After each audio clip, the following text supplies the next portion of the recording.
Écoutez, nous avons voulu faire une visite de chantier avec l'ensemble des partenaires, à la fois, disons, ceux qui sont financeurs, avec ceux qui vont l'utiliser aussi, afin de voir ce qu'il y aurait à modifier, à garder, parce qu'on approche de la fin, nous sommes à quelques mois de la livraison de ce chantier-là qui a commencé depuis quelques temps et qui a connu un certain retard, dû à diverses, disons, causes, parfois les soucis du pays, parfois des soucis d'avancement de chantier.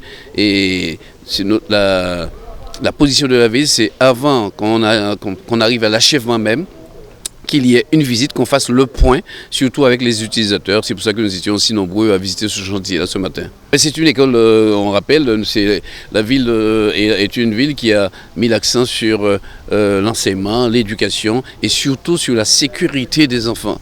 Et depuis plus d'une décennie, nous avons entrepris le confortement parasismique de nos écoles. Et là, ici, quand il fallait reconstruire, on a reconstruit, ce fut le cas de l'école Félix Laban. Et ici, Rose Nelson, nous avons décidé, avec bien sûr les cabinets, les audits, la reconstruction partielle de cette école-là. Et tenez-vous bien quand même, pour un coût de près de 3 millions, 2,9 millions, pour permettre à nos enfants d'être en pleine sécurité. Et aussi avoir un fonctionnement qui soit optimum, tantôt pour le personnel, avec des espaces pour le personnel, tantôt aussi pour le personnel enseignant, pour les médecins, pour le RASED, autant d'espaces qui permettront à les enfants d'approcher, d'aborder la scolarité dans de bonnes conditions, car nous misons sur la réussite scolaire et éducative des enfants de Saint-Claude.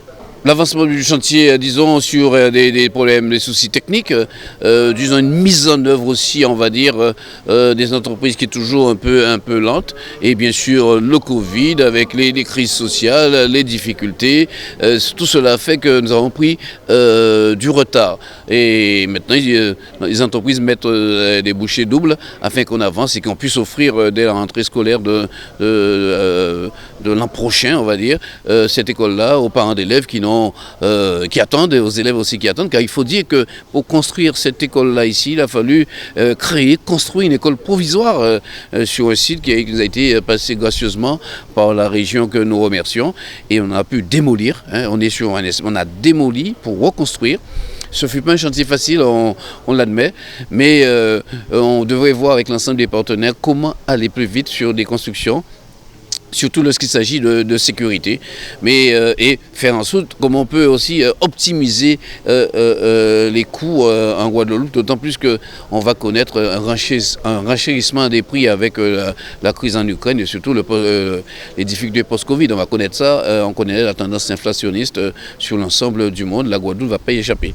Mais pour l'instant, nous serions théoriquement prêts pour la rentrée prochaine. L'entreprise nous promet de nous donner, qu'on puisse réceptionner le chantier, disons, avant la fin de l'année scolaire. On pense qu'on va tenir ce bout-là, mais il va falloir travailler sérieusement.